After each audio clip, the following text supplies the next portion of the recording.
So, dear colleagues, dear friends, dear students, so first of all, I would like to welcome you in this nice amphitheater, which is too big for us, apparently, obviously, and to thank you for being here today, especially this morning, because last night was the Beaujolais Nouveau, so I will have to explain the Italian and English colleagues what it is about, but you've seen that we've taken that into account because we start at 10, so I hope everything will be okay for you.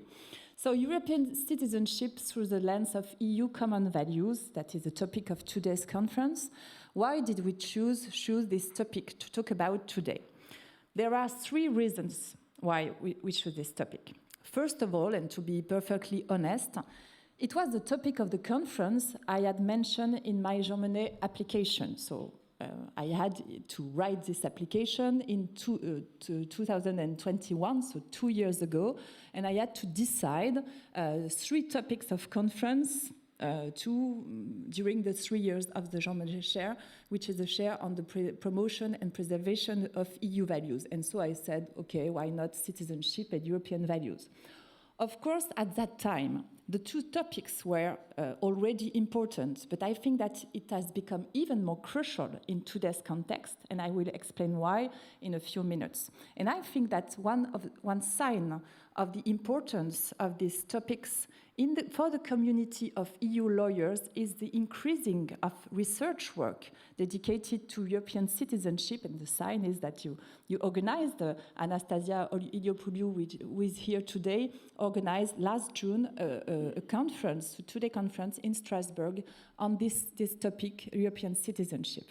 And everywhere in Belgium, in Germany, there are also some conference aiming at crossing these 2 topics. The second reason is that it is a topic that makes sense in the context of the discussion we've been having within the Center for European Studies.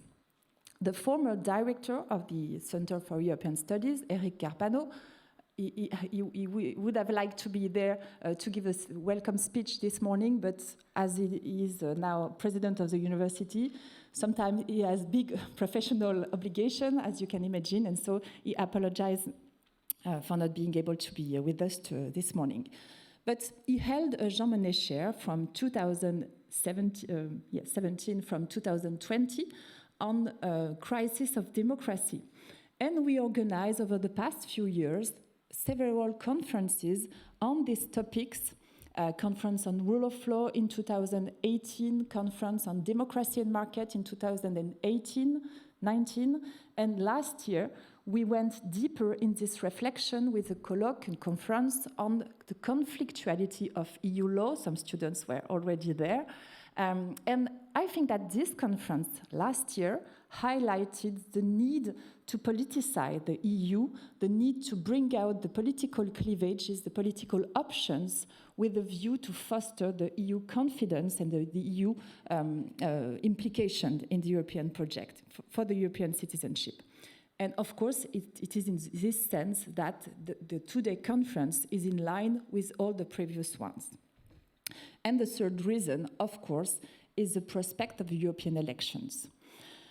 And I think that it makes crucial to have a reflection on the link between European values and citizenship in this context, because this election will take place in a radically different context than the previous one in 2019. Because since that time, we had a global epidemic that led the EU to finance, through the borrowing capacity, a huge recovery plan for more than 750 billion, next generation EU plan. We had the war in Ukraine, which has had a major impact on several EU policies: defense policy, common and foreign policy, energy policy, migration policy, and enlargement, of course, because there is a growing consensus that we need to enlarge for geopolitical reasons, that prior to enlargement, we need to reform the EU, because the institutional setup is not convenient for a 30-plus member state, for the EU with 30-plus member states. too many veto players in the council, too many commissioners to act effectively and quickly, and we need to act more and more quickly and effectively. And of course, an increase in the diversity of member states that makes it essential to reaffirm strongly that we have common values and that we have to protect these common values. And of course, this perspective of EU reform has to be linked with the European citizenship, because the citizens will, or at least should, have a voice in this process of reform. The rise of populism in Europe, with more and more countries joining the club of the so-called illiberal democracy, from which Poland should leave, probably and hopefully, with the result of the recent elections. And so again, this rise of populism is not only having effect in the member states, but at the European level. And the polls are very strong. Yes, I would say it in another way, sorry. But maybe the results of the election at the European Parliament will show also extreme parties. Maybe they will have many seats at the European Parliament. The questioning of primacy of EU law, Polish Constitutional Court, of course, but also the Bundesverfassungsgericht in Germany, the Conseil d'État en France, even the Belgium Constitutional Court has concerns with the primacy of EU law. Climate change, the massive arrival of artificial intelligence, with all the hopes that goes with this new technology, but also all the fears that come with this technology, not only for the rights and freedom of the individuals, but also for the societies, for our democracy, with the fake news, for instance. And of course, the recent conflict in Middle East, which is turning into a major geopolitical shift that will have an impact, that has already an impact, and that will have an impact on the European election. All these challenges act as a stress test for the European values.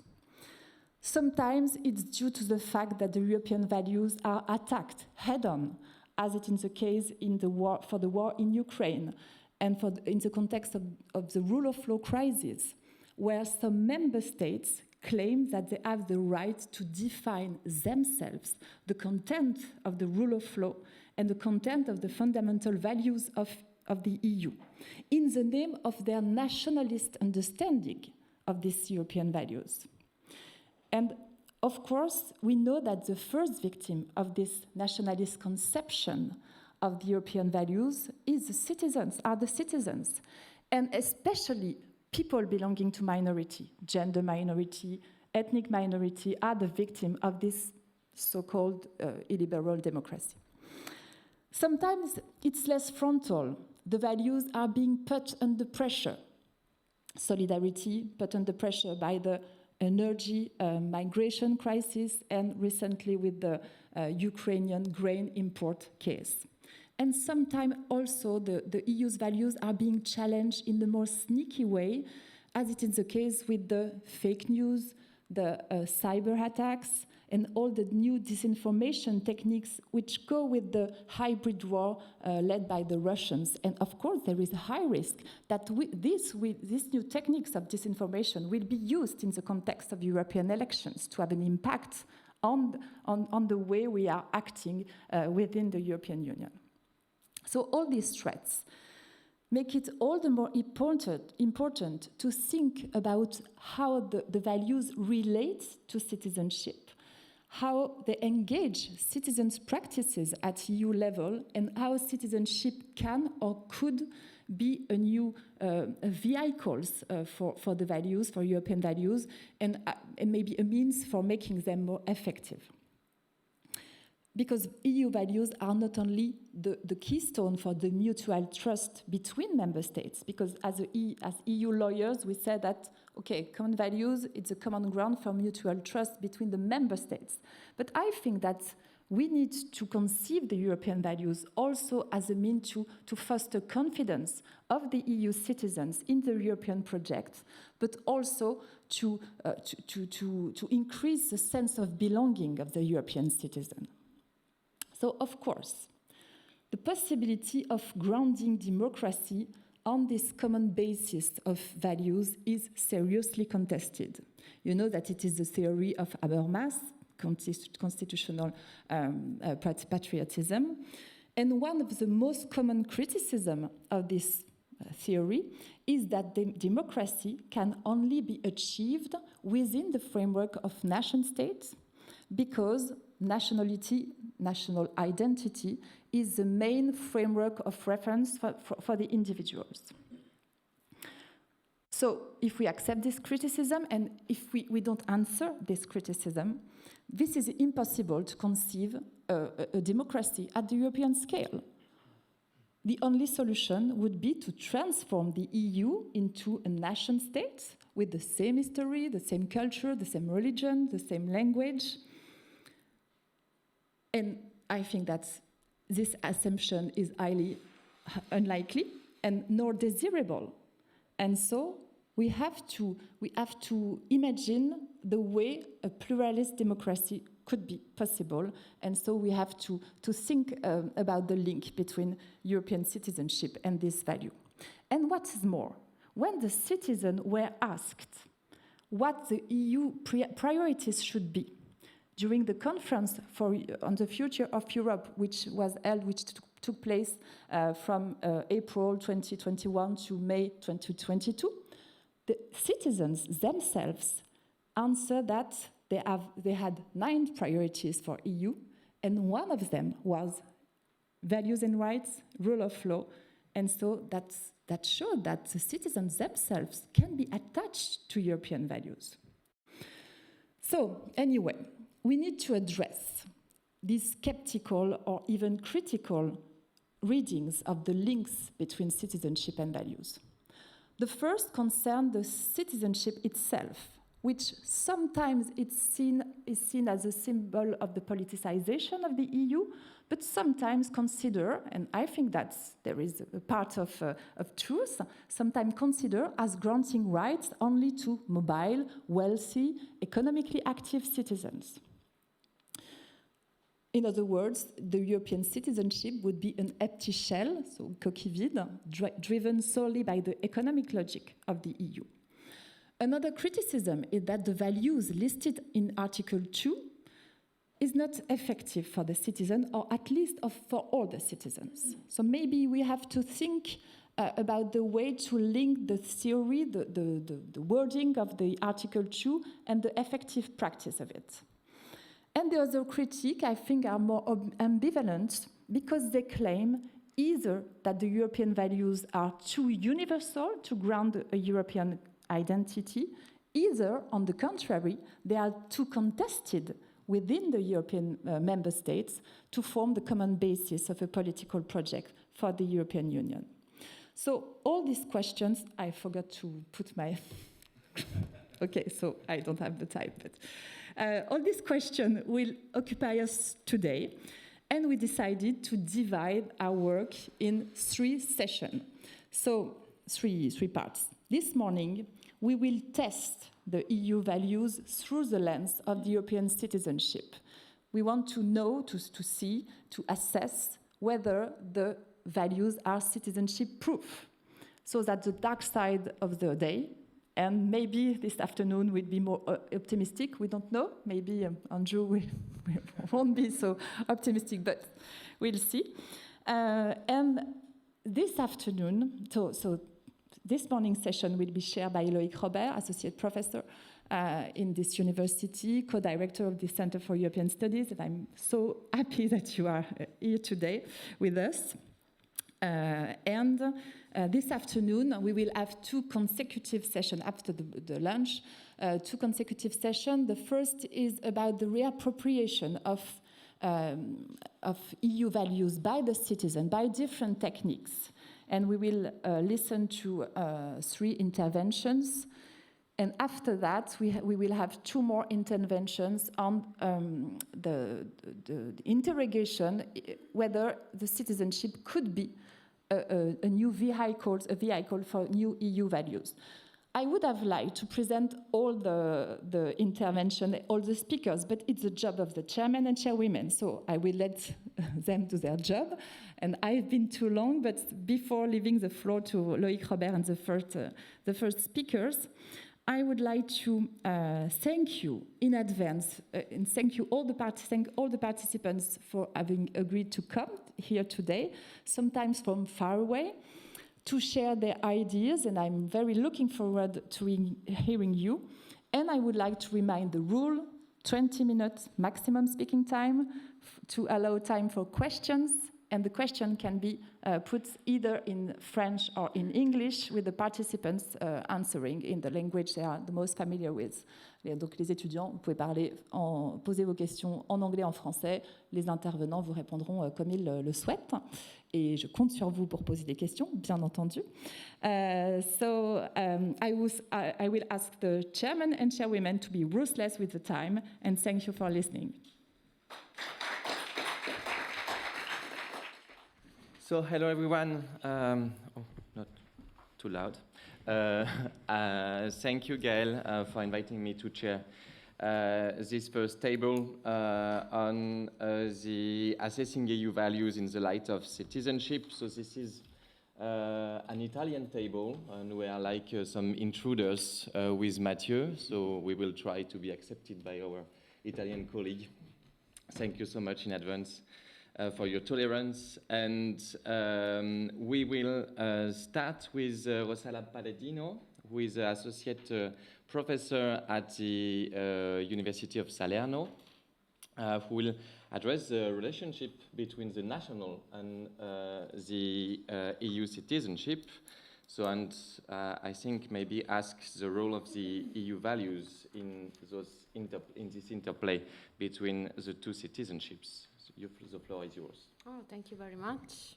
First of all, I would like to thank Professor Marti for inviting me and for giving me the opportunity to share some views about European citizenship and values. So thank you very much. Especially, I'm going, as Loïc said before, going on and address the role of European values in the relationship between national and European citizenship. It is exactly 30 years since the Treaty of Maastricht introduced the concept of European citizenship, stating that every person holding a nationality of a member state shall be a citizen of the Union. This provision, pursuant to Article 8 of the Treaty of the European Community, despite its ratification of amending treaties, has been unchanging, and is currently enshrined in Article 9, Paragraph 1 of the TU and Article 20 of the TFU. What does this rule mean? It means that in identifying the holders of the rights connected to European citizenship, the European legal system does not introduce and does not provide for its own autonomous criteria, limiting itself simply to conferring automatically the status of European citizen to all those who hold the nationality of a member state. Accordingly, member states, through their internal rules on the acquisition and loss of citizenship, affect the granting and revocation of European citizenship. Due to this peculiarity, European citizenship has an inherent derivative nature, since the bond that unites the Union to its citizens is added only through the intermediation of member states, and manifests itself as an attribute of national citizenship of the states participating in the European integration process. Is it clear that this approach rests on the principle of conferral, being the consequence of the persistent dependence of the European legal system on that of member states and of its peculiar supranational nature? In fact, the reference that Article 20 of the TFEU operates in favor of national rules relating to citizenship, determining the possibility that member states have the power to influence, through their respective notions of citizenship, the scope of the European legal system. At the current state of the European integration process, therefore, there is no autonomous autonomous legal regulation of European citizenship. The lack of competence of the European Union law is in established autonomous criteria relating to the acquisition and loss of European citizenship is, moreover, compliant with the general principles of international law, according to which, in principle, issues relating to recognition of citizenship belong to the domestic jurisdiction of the states. And the Court of Justice of the European Union also recognized that it constitutes a principle of customary international law, as stated in the renowned Micheletti judgment. It is not that precisely in Micheletti judgment, although an autonomous European citizenship cannot be envisaged, the Court of Justice found a limit to the exercise of state power to regulate the acquisition and loss of citizenship in having due regard to EU law. It is a generic formulation, which only in 2010, thanks to another judgment, the Rothman judgment, found a more concrete clarification regarding the scope of those limitations or conditions on the autonomy of the member states. The Rothman case concerning a citizen of the Union who is faced with a decision withdrawing his naturalization adopted by the authorities of one member state concerned a situation that could have appeared purely internal, which instead the Court of Justice has stated falls by reason of its nature and its consequences within the ambit of the European Union law. As a matter of fact, the applicant was faced with a decision to withdraw his naturalization taken by the authorities of Austria, which placed him, having lost the nationality of another member state that he originally possessed, in a position to lose the status conferred by the EU treaty.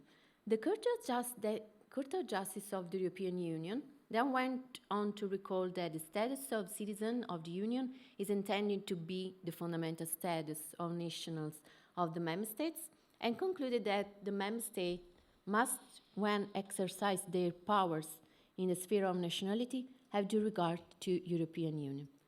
Having due regard to European Union law especially entails imposing a double proportionality test on national judges. First, they have the burden of verifying whether the withdrawal decision respects the principle of proportionality as regards the consequence on the situation of person concerned in relation to the European Union law, and in addition, when appropriate, national judges must examine the proportionality of the decision from the perspective of national law. Therefore, proportionality is relevant. As a general principle of European Union law, developed by the Court of Justice of the European Union, as principle derived from the rule of law, and requiring in particular that individual should not have his freedom of action limited beyond the degree necessary in the public interest. The principle of proportionality has been viewed as intrinsic to the rule of law and even as the ultimate purpose of the rule of law. Furthermore, in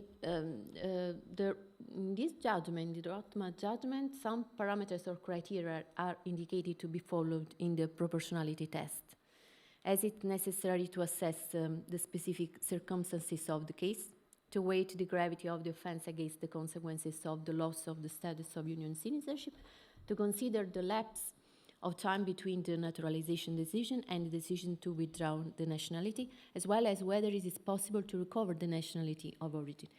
The Rothman case, I think, has represented a driver for optimistic considerations about the direction that European Union citizenship seems to have taken, in the sense of growing autonomy with respect to national citizenship, from which is also derived, despite the awareness that the proportionality test, however, left a considerable margin of discretion to the member states and does not include the possibility, does not exclude the possibility that different solutions are adopted within the various national systems. Looking at the concrete case, for example, the Rothman case, it should in fact be noted that the judge Acqua following the interpretation provided by the Court of Justice, considered the administrative withdrawal measure of the appellant's German citizenship to be proportionate, since Mr. Rothman, despite having had a reasonable time available to require his previous citizenship before the definitive act or revocation, did not adopt the necessary measures for this purpose. The role of proportionality has been reiterated on a number of occasions, also as regards as to ipso jure loss of national citizenship, case Tibbs of 2018, and the case X of the 5th of September 2023, as well as the revocation of the assurance of naturalization on the ground of public policy or public security, judgment JY of the 18th of January 2022. The latter is a case that presents its own peculiarities, which deserve to be underlined because the issue does not concern an existing European Union citizenship, but the legitimacy of an administrative act which prevented its reacquisition through obtaining naturalization by another member state.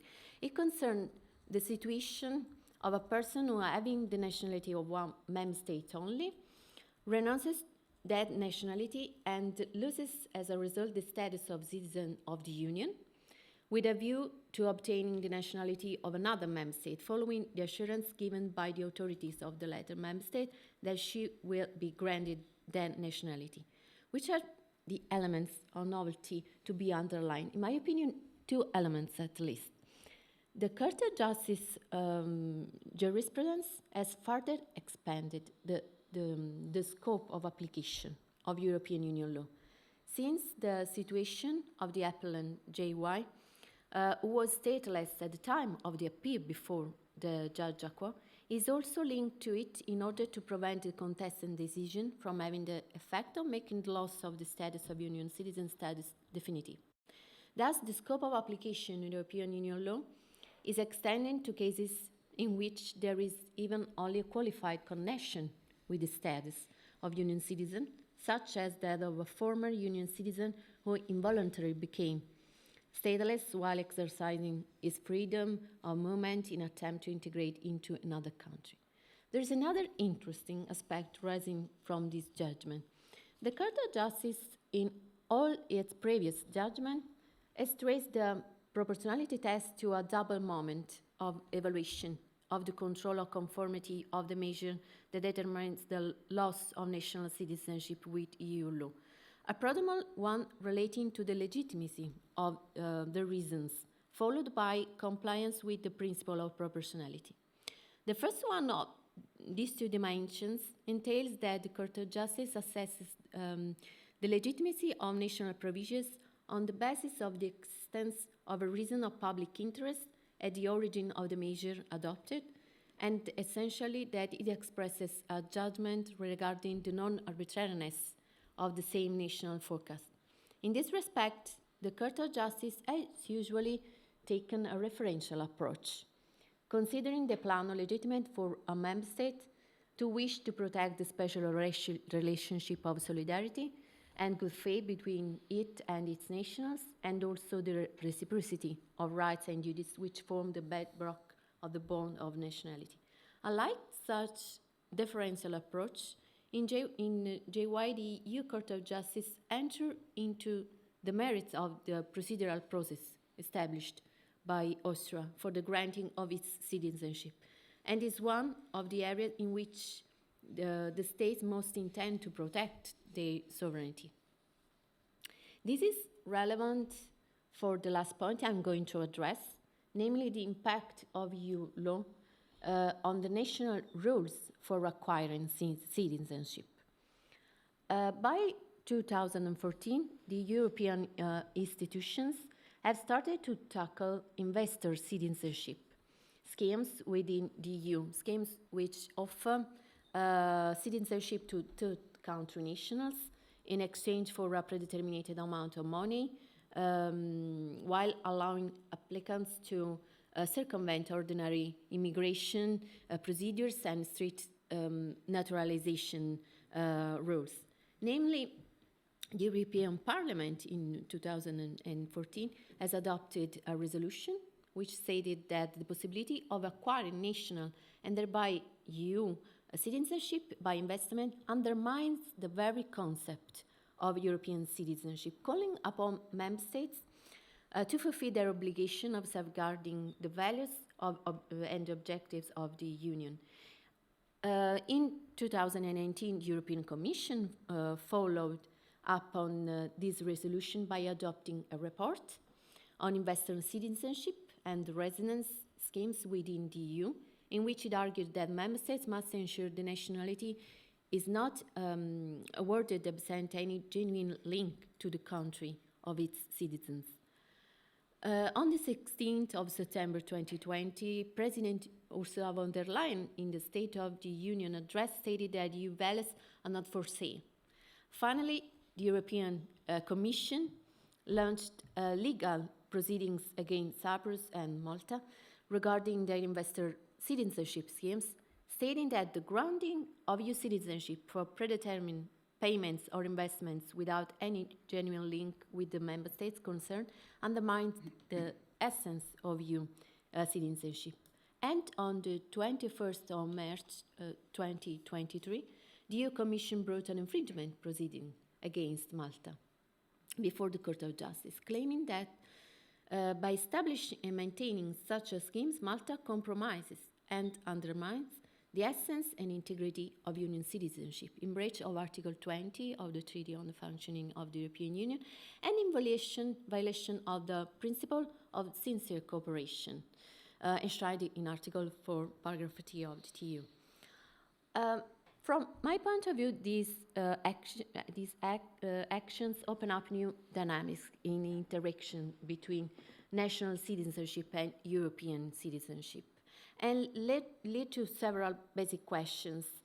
Is it possible that the rules on European citizenship lead to a review of national rules on the acquisition of nationality?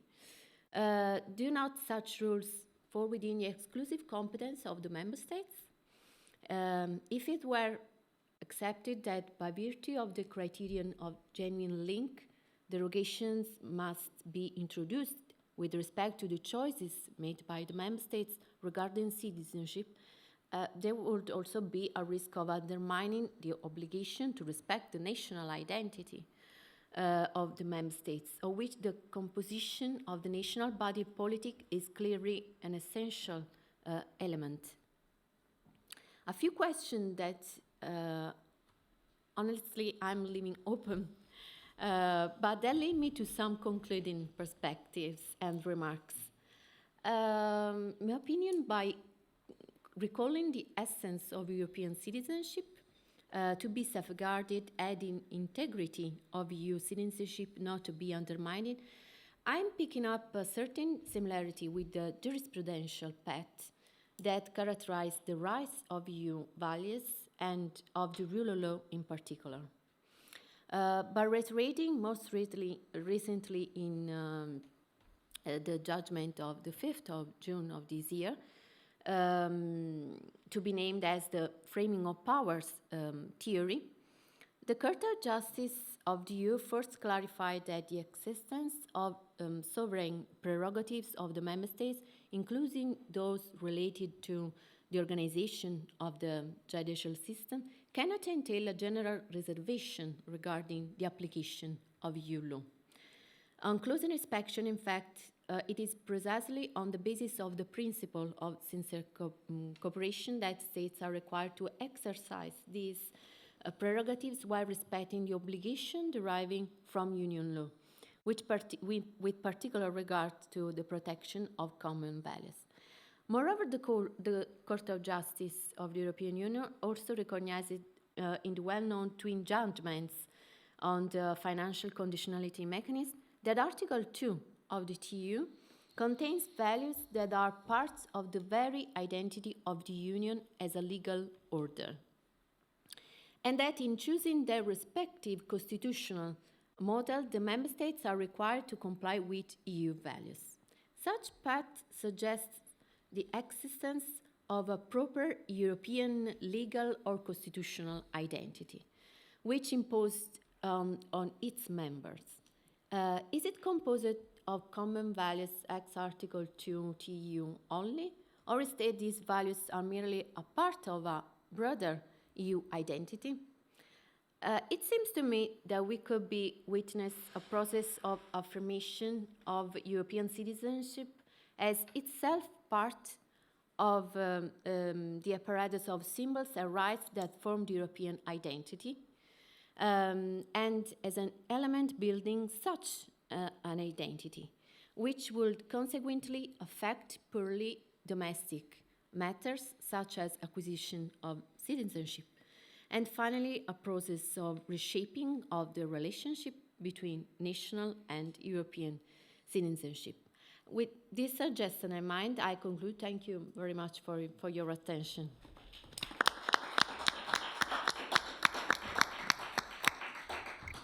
Thank you so much, Rosanna, for your very interesting presentation, and also because you perfectly respected the time. So I encourage all the participants to do the same, otherwise Gaëlle will be ruthless. I give the floor to Michele Messina, who is currently Professor of the European Union Law at the University of Messina, who will address the topic of active or inactive European citizens and the value of equality. So, bonjour à tous. Merci, Monsieur le Président. Je voudrais tout d'abord remercier les organisateurs de ce colloque, notamment ma collègue Gaëlle MARTI, pour l'aimable invitation que j'ai acceptée avec plaisir. Donc, merci beaucoup. Et je pense que c'est tout pour mon français pour ce moment. So I will switch into English. And to today's presentation, I've been actually asked to talk about inactive European citizens and the value of equality. Well, I will make a sort of, introduction that is good to understand the final solution, if there is any solution at the end. And the fact is that the principle of equal treatment underwent a process of constitutionalization in the European Union system, whereby such a norm is now accorded a higher legal status that makes it deeply rooted in the legal system of the EU, in the sense that it is, or it should be, less vulnerable to changes and repeals. But we see, and we will see, that is not the case. So the value of equality in Article 2 of the TEU refers to the status of member states before the treaties, but most importantly for today's presentation, it refers to EU citizens who shall receive equal treatment and equal attention from the institutions and the member states alike. So the value of equality is otherwise known in the EU system as the EU general principle of equal treatment, also enshrined in the Chapter 3 of the Charter of Fundamental Rights of the EU. So the principle of equal treatment finds, therefore, further expression in the treaties in the form of the general prohibition of discrimination on grounds of nationality in Article 18 of the TFEU. So every citizen of the Union is therefore has the right not to suffer discrimination on grounds of nationality in all situations that are falling within the scope of application of the treaties. And so a person can rely on Article 18 TFEU in combination with Article 21 on the freedom of circulation of citizens, if he or she as a Union citizen lawfully resides in the territory of another member state. Since Maastricht, though, there was uncertainty as to whether migrant Union citizens who were economically inactive could fall within the personal scope of the treaty and therefore rely on the right to equal treatment conferred by Union law. The principle of equal treatment has been applied extensively to migrant Union citizens. Nevertheless, its application has been circumscribed with respect to the entitlement of economically inactive Union citizens and their families to access social benefits. The Court of Justice of the European Union and the Court of Justice in principle with the preliminary rulings adopted a compromise position. So EU law allows for a certain degree of financial solidarity amongst migrant union citizens and the national of the host member state, insofar as citizens do not become an unreasonable burden on the public finances of member states concerned. And this is the very well-known Gesellschick case in 2001, which has been now enshrined in Article 14, Paragraph 1 of Directive 38. So the Court of Justice has developed different criteria to ensure that compromise. Member states are therefore called to assess the degree of integration that an EU citizen has attained in the host member state, in particular whether he or she developed genuine or real links with the host state in order to have access to social benefits. And this is the Collins case, 2004. So compliance with residency requirements has been identified as one of the important factors, if not the one, in determining the genuine or real link.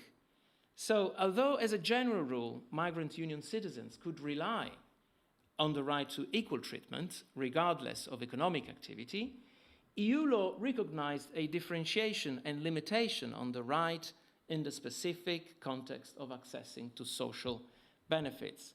For economically inactive citizens, such a right was not automatic and required an individual assessment of the case and of the ties that the union citizen possessed with the host member state.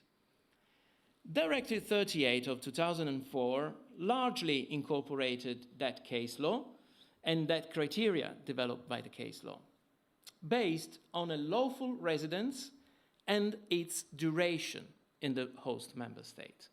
Directive 38 establishes a correlation between the time an economically inactive citizen spends residing in the host member state and the social benefits to which he or she is entitled. The directive establishes, as we know, 3 different categories of lawful reference on which I will not indulge. But what we can say is that it appears strongly and incrementally related to the duration of the residency in the host member states, the access to social benefits.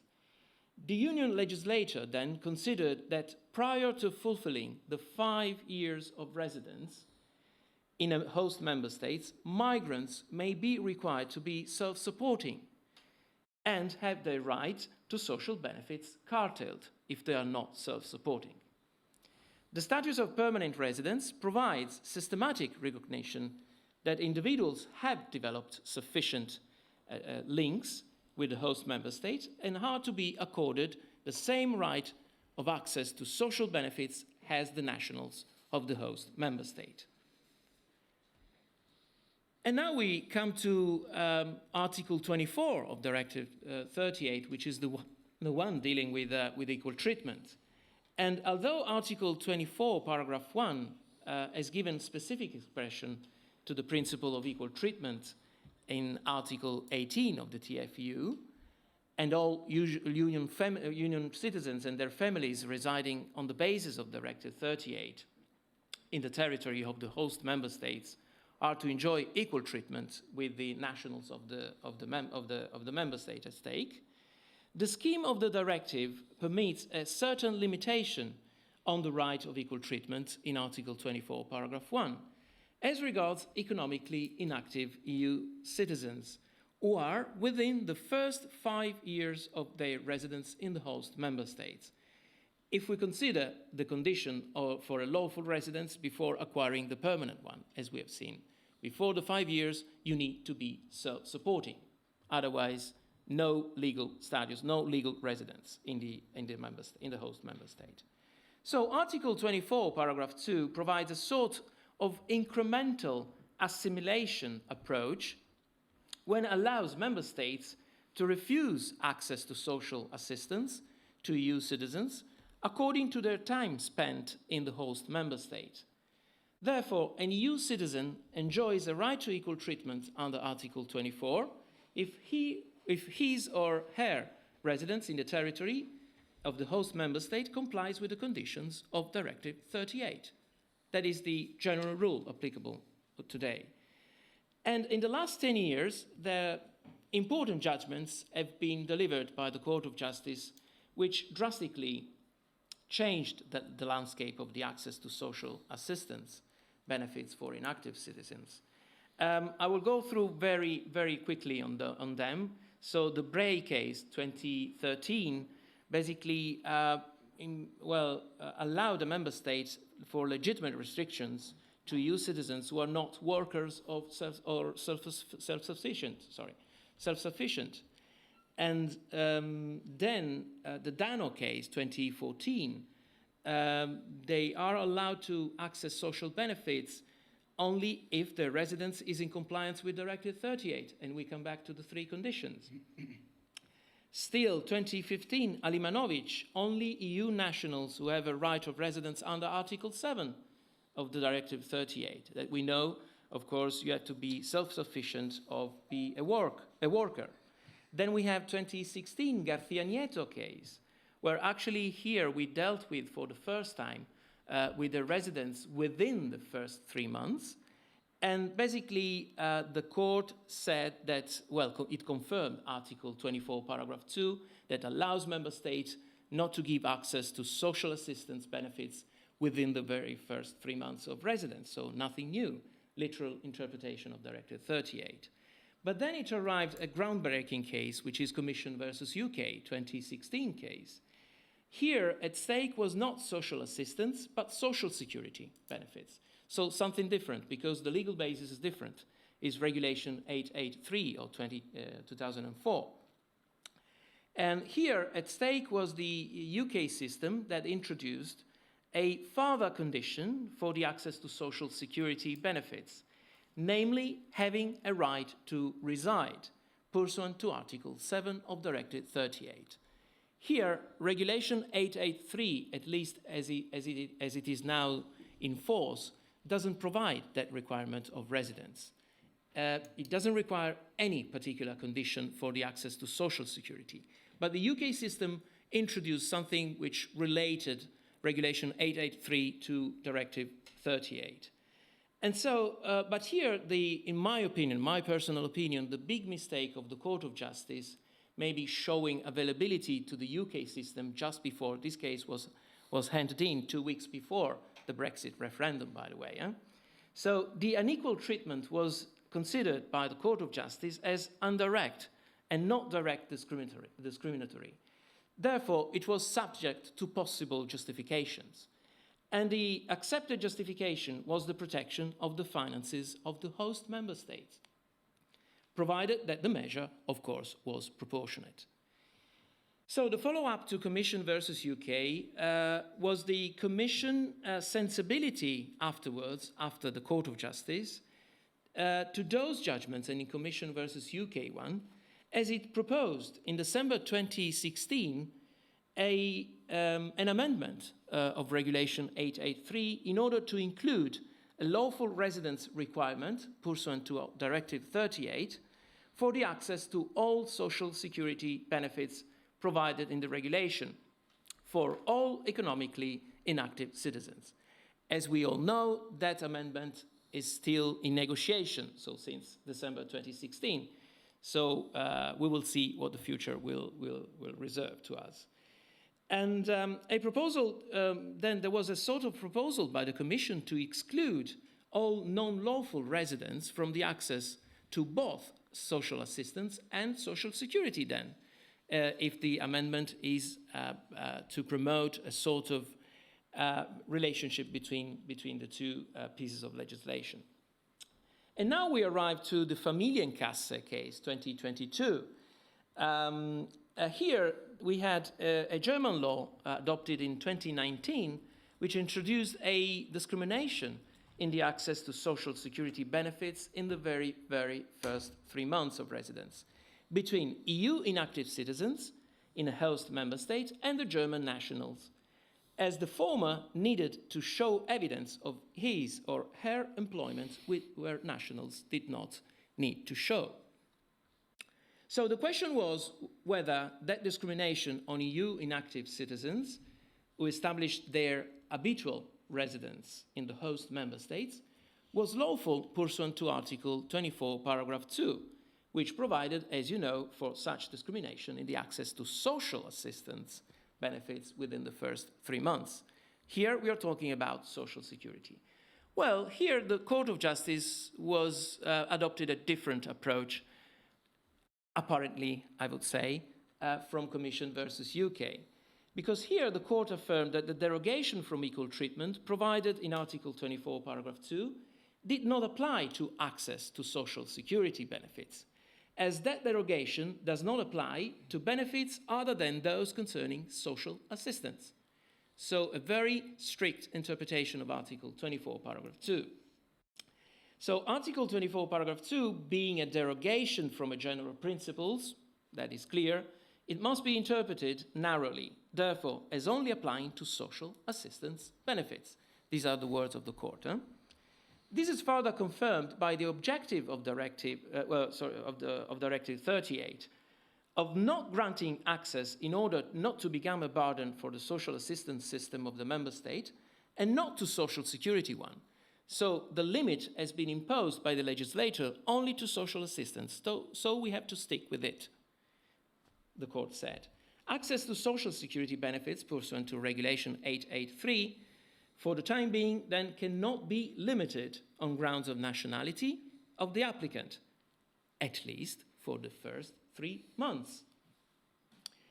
As we all know, Article 6 of Directive 38 does not provide for any particular condition for a lawful residence within the very first 3 months. So there is no big issue in that.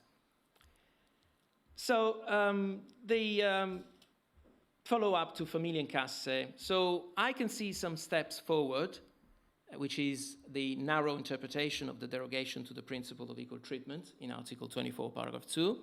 Well, if we consider Commission versus UK, this is a step forward, that's for sure.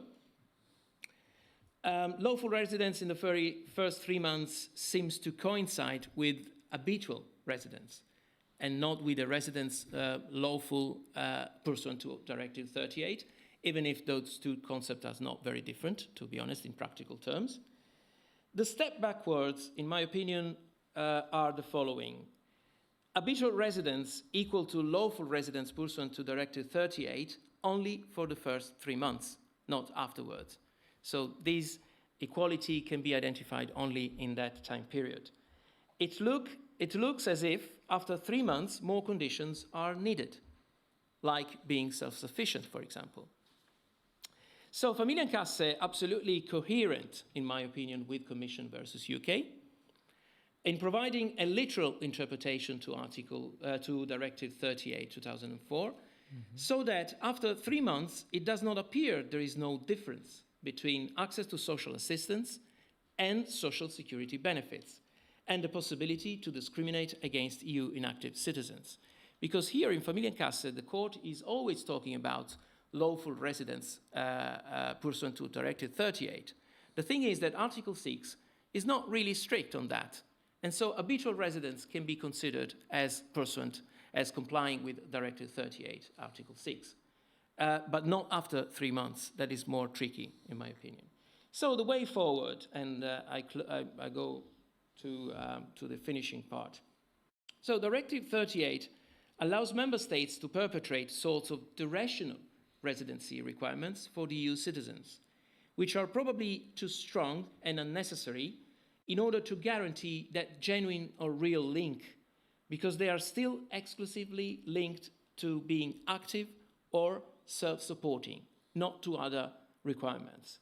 Such a violation of the principle of equal treatment, in my opinion, may no longer be tolerated if the ultimate scope of EU citizenship is to give full meaning to that phrase pronounced by Advocate General Jacobs in Constantinidis' case in 1992, civis Europaeus sum. So the more recent jurisprudence, in my opinion, rolls back decades of EU citizenship construction, harming its original meaning. We assist to a shifting of priorities, probably, in pursuing the objective of Directive 38. The objective to prevent Union citizens from becoming a burden, and a reasonable burden, on the social assistance mechanism is probably prevailing on the objective to facilitate and strengthen the right to free movement and residence of all union citizens, as emphasized in the Mattock case. So, in my opinion, a simple residency requirements and not a qualified residency requirement as the one in Directive 38, not related to its duration and nor to being active, based on the concept, for example, of habitual residence, subject maybe only to a mere registration, as it is for the very first 3 months, which shows by definition the intention to establish on an habitual basis in a member state, might be the solution, might be the easiest solution. The thing is that this solution is not applicable without a very unlikely revision of Directive 38, I'm afraid.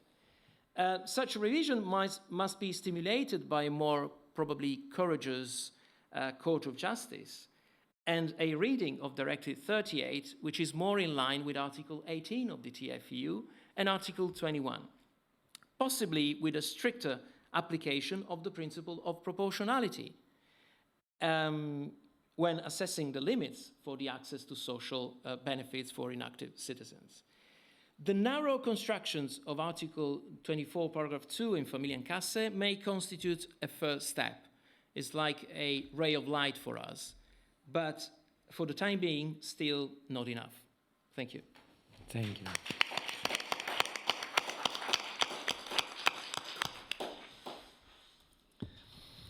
Thank you very much, Michele, for this very stimulative presentation, and once again, because you also perfectly respected the time, so you have a lot of pressure on you, Irene and Mathieu. And I give immediately the floor to Irene Macchioro, who comes from Padua, where she's currently postdoctoral researcher, to address the topic of rainbow families.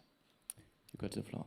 Thank you very much, Professor. Thank you very much, Professor Marti, for this invitation to this conference, and I'm really hoping that it will lead to more and more cooperation between our universities. Today I'm going to tackle, let me check the time, okay. I'm going to tackle 3 issues. Can you hear it? Yeah.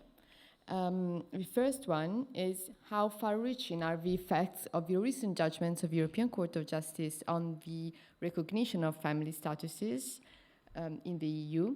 The second question is if the Pancarevo principles are applicable to surrogacy. And the third question is what I called a sad tale from my hometown, which I will see at the end. Now, I'm confident that we are all familiar with the Coman and Pancarevo cases, but just for the students, a very, very brief resume. So in Coman, we had to deal with a homosexual couple composed by a Romanian national and a US national who married in Belgium and decided to settle in Romania. Therefore, the US national asked for a residency permit, which was denied by the Romanian authorities because Romania doesn't recognize any form of homosexual unions. The case was brought in front of the European Court of Justice, and the European Court of Justice said that the word spouse contained in Directive 38 is gender neutral, so it can also apply to the same-sex spouse of a EU national, and that the Article 21, paragraph 1 of the Treaty on the Functioning justifies the right of Mr. Coman to live with his husband, and so therefore the US national has a right to stay in Romania, because otherwise Mr. Coman, the EU citizen, wouldn't be able to live in his own country. And therefore the European Court of Justice obliged the Romanian authorities to recognize the homosexual union, but only, and this is important, for the purposes of free movement and circulation, so not a full recognition of all the effects of the union. And this method was repeated in a later judgment, which is called Pancarevo. I found out there is debate in Italy if it's Pancarevo or Panciarevo, but I will go on with Pancarevo. And later confirmed by another judgment, another Polish judgment. In this case, we're talking about filiation. A couple of women had a daughter in Spain, The birth certificate for this daughter was issued in Spain, and it indicated the two mothers as mothers. And we don't know which one was the biological mother and which one was the intentional mother. Then the mothers asked for the recognition of this birth certificate in Bulgaria, which it was the country of one of the mothers, in order for the Bulgarian authorities to issue an identity document for the baby. The Bulgarian authorities rejected the request, and again the case was brought in front of the European Court of Justice. The European Court of Justice decided that Bulgaria is obliged to issue an identity document for that child, even if it is not obliged to issue a birth certificate which indicates the two mothers. And yet, Bulgarian authorities are obliged to recognize the family relationship for the sole purposes of free movement and circulation. The legal foundation of this decision lies again in Article 21, Paragraph 1 of the Treaty on the Functioning, because the court said if the baby is a EU national, she has the right to stay and move across the EU with her two mothers. And even if the child is not a EU national, and that was debated because we don't know who was the mother, so we didn't know for sure if the baby had EU nationality. And still the court said, even if the baby does not have EU nationality, still she is the daughter of a EU national, the Bulgarian mother, so she is a daughter according to Article 2, Paragraph 2 of Directive 38. And so she must be recognized as daughter of these two women. This kind of recognition, which is not a full recognition, has been called in Italy a functionally oriented recognition. And the court was very careful to specify that the recognition was intended for the sole purposes of circulation, because otherwise it would have breached the competencies of member states. We know that member states retained their competence on family matters, substantial family matters. The EU only has competence in private international law aspects of family matters and with unanimity in Council. So the court was very careful to stress that it is not intruding upon competencies of EU member states. And yet there has been a debate on the actual consequences, the real consequences of these judgments. Can we really say that the recognition is required for the sole purposes of circulation, free movement? Some authors have even said in Italy that in the future this recognition duty might go as far as including civil aspects of recognition, like succession aspects. And actually, I don't see that coming. I can see like a separation between recognition for circulation and full civil aspects of recognition.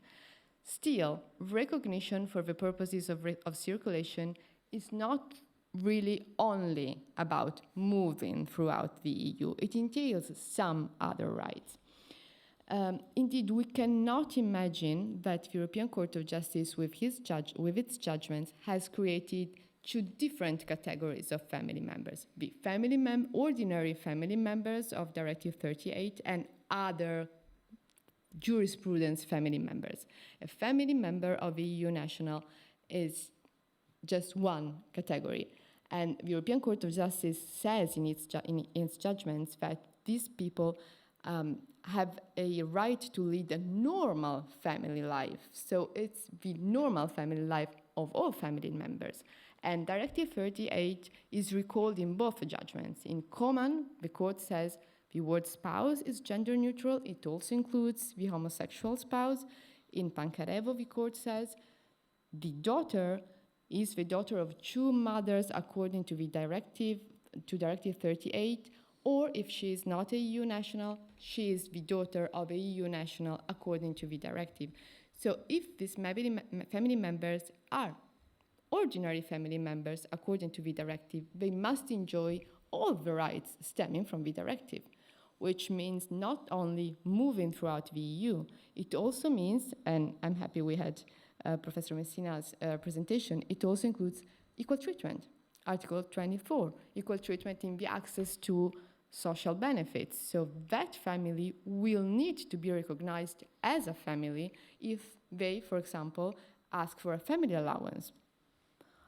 And also, it must be considered as family member if the non-EU national wants to asks for family reunification with his other relatives, like the directive allows. And also, that person will be able to acquire a permanent residency status after 5 years, just like any other family members. So I wouldn't for now go as far as saying that this recognition implies a full recognition to all effects, but still, it's not just a recognition of a right to move throughout the EU. The second question was, can we apply the Pancarevo principles to surrogacy? In the case Pancarevo, the birth of the daughter had happened through a medically assisted procreation, not through surrogacy. And we know that surrogacy is an issue way more delicate, sensitive than medically assisted procreation. I'll give you the example of Italy. For some years now, the Italian case law allows for full recognition of birth certificates issued abroad indicating to same-sex parents who have underwent medically assisted procreation. So we are fully in line with Pancarevo, more than in line with Pancarevo, because we give full recognition. Yet the same thing, recognition of a certificate issued abroad, is not possible when we are dealing with surrogacy, because the values at stake are considered to be more sensitive. And so academics in Italy have imagined that a Pancarevo situation could not happen with surrogacy, that the Court of Justice would not be able to overcome the risk of a violation of public order and national identity if we're dealing with surrogacy. Yet, if we read at these judgments, we see that the techniques used for the birth of a child are never taken into consideration. Judgments don't even mention how the birth happened. And when the court investigates a possible violation of the public order and national identity of member states stemming from the duty to recognize these family relationships, it does so only with reference to the consequences of that duty. What I mean is that the court does not dwell upon the disvalue of the techniques used. It takes for granted that a baby was born, and it only investigates if obliging a state to recognize that family relationship for the scope of circulation might intrude so much in the legal order as to violate public order and national identity. And the answer is that it is not a violation. So if it is not a violation, I don't see any difference if the birth has happened through surrogacy, because still the consequences of the duty to recognize are just the same. Here I see, these judgments do not mention values, but as we can see, values overcome the national identity, the public order of national states, because in the opinion of the court, the duties that it is imposing are not breaching that public order. The last part, and I come to the sad tale from my hometown, is something that happened this summer in Italy. Some preliminary references.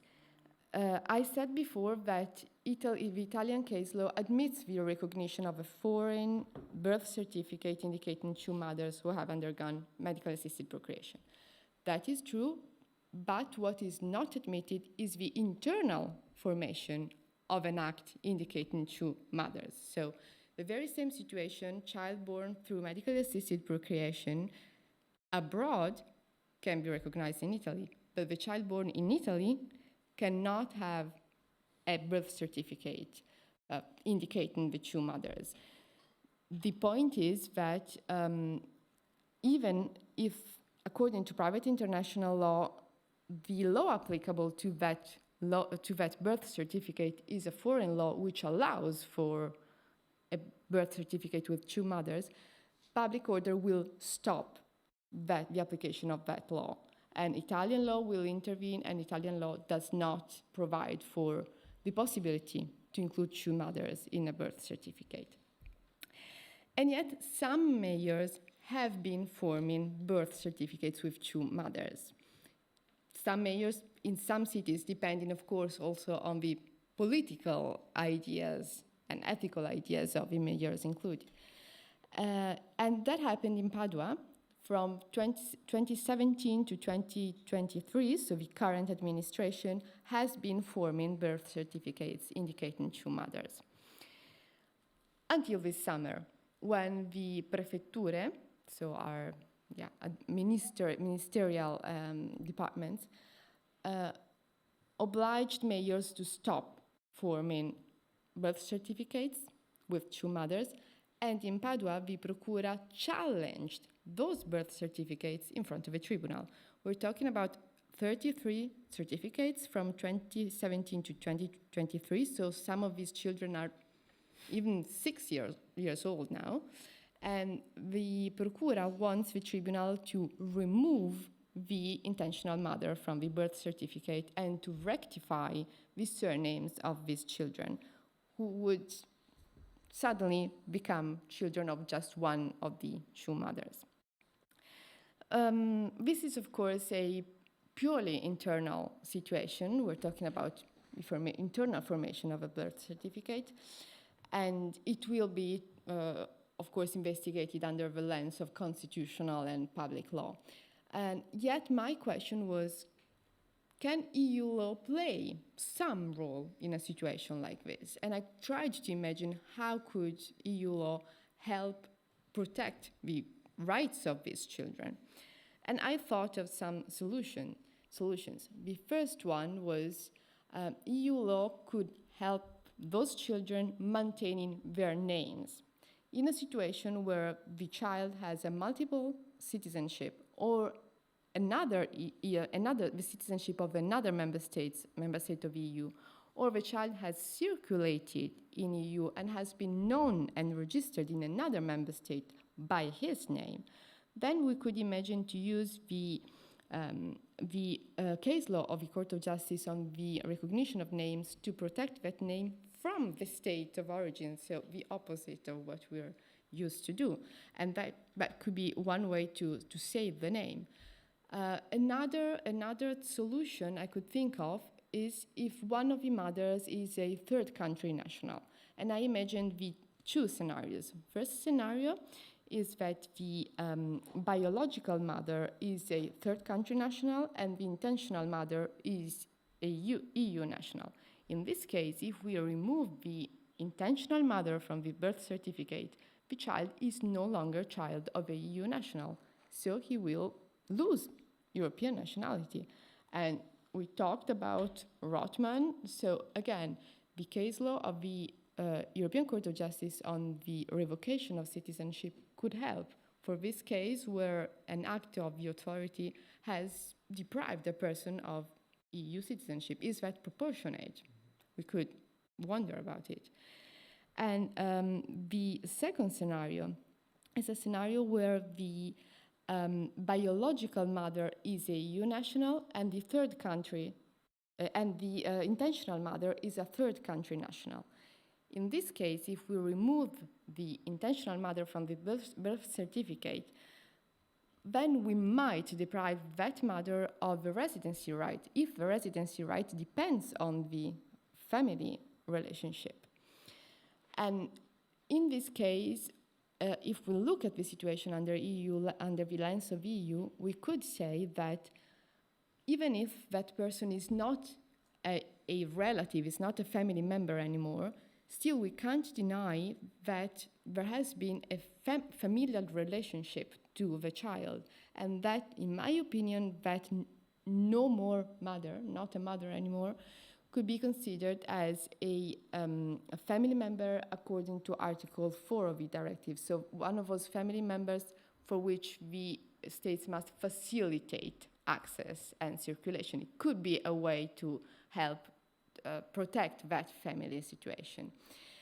And I mean, these were just some ideas, but the main point is to show how even in a purely internal situation where apparently EU law has nothing to say, we can instead try to imagine ways to protect the fundamental rights through European law in a combination of ways that maybe we didn't think about.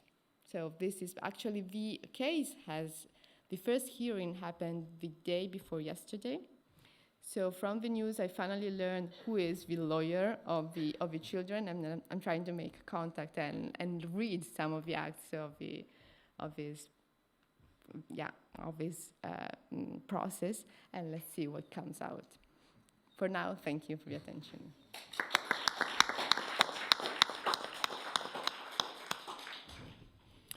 Thank you very much. This was really interesting, and I think we will have a lot of questions about this specific example in Padua.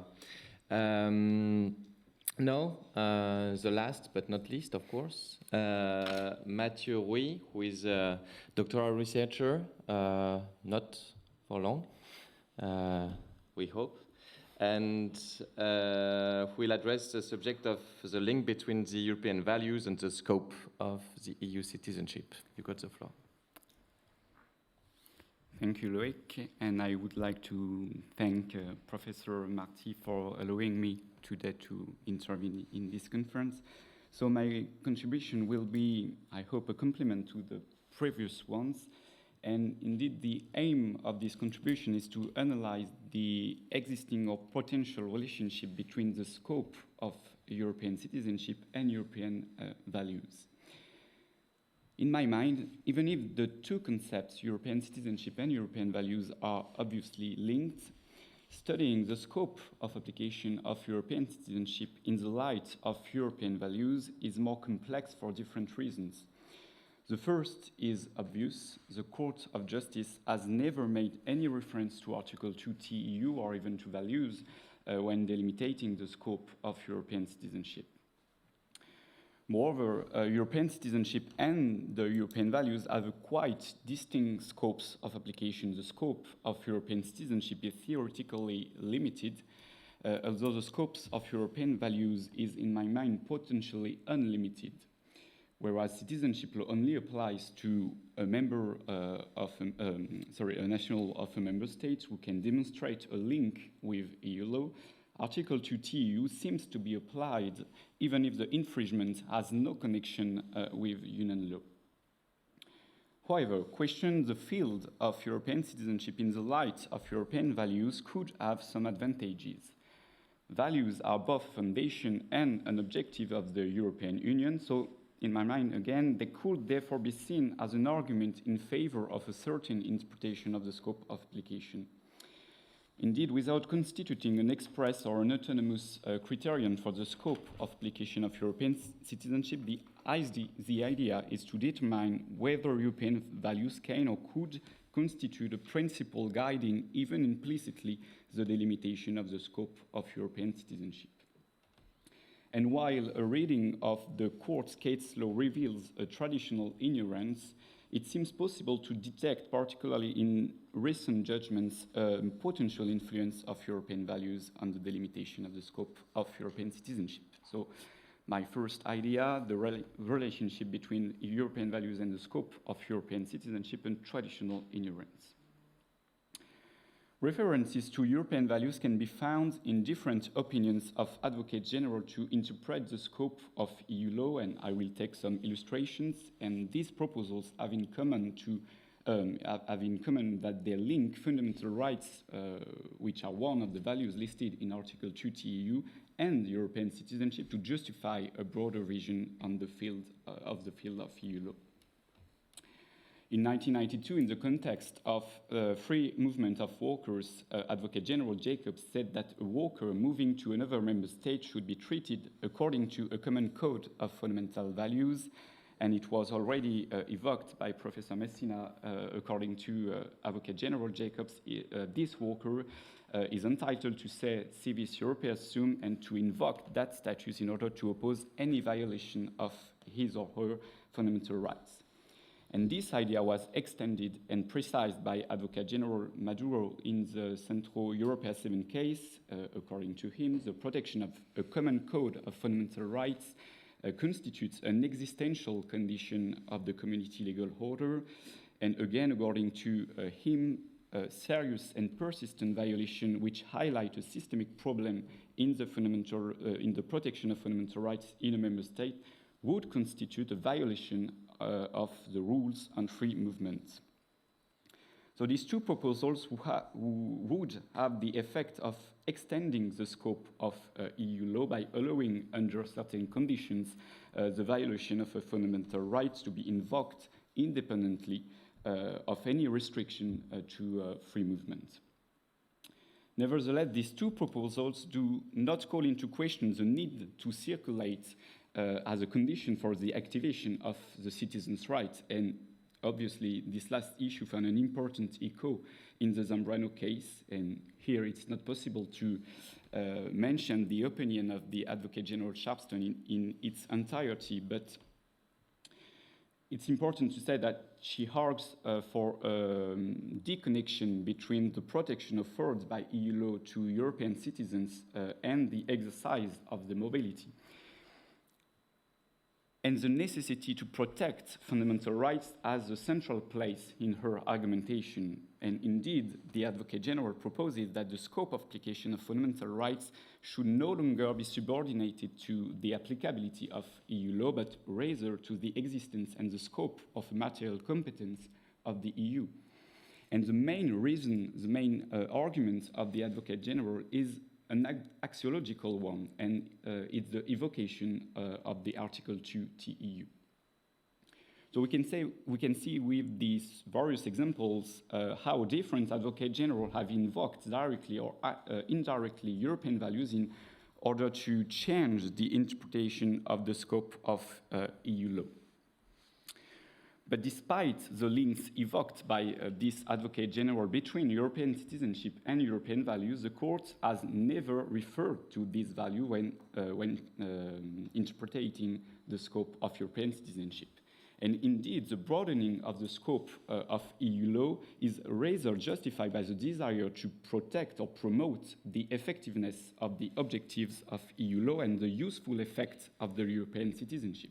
And again, to illustrate this idea, I will take different examples, two main examples, which concern the condition of mobility in different contexts. Again, the most obvious illustration is probably the line of cases following the Zambrano ruling. And in these cases, the court settled that EU law could apply in the state of nationality of a European citizen, even if this citizen has never exercised his or her freedom of movement, and the ECJ has said that such application is justified by the desire to avoid the loss of the genuine enjoyment of the substance of citizens' rights, and that such deprivation results from the citizens' obligation to leave the territory of the EU. But the key element, the main argument of the Court of Justice in that case is governed by the desire not to undermine the effectiveness of the EU citizen status. Another example is the Lunes case. In that case, the court settled that the fact that a national of a member state who has resided in another member state before acquiring the nationality of this later state cannot result in the inapplicability of EU law and the refusal of the right of residence for her member of family. On the contrary, for the court, Directive 38 must be applied by analogy via the Article 21 TFU. And again, the reason to this interpretation is the desire to avoid the loss of the useful effects of Article 21 TFU. So these illustrations are obviously not non-exhaustive, but we could multiply the illustrations, but the constatation would be the same.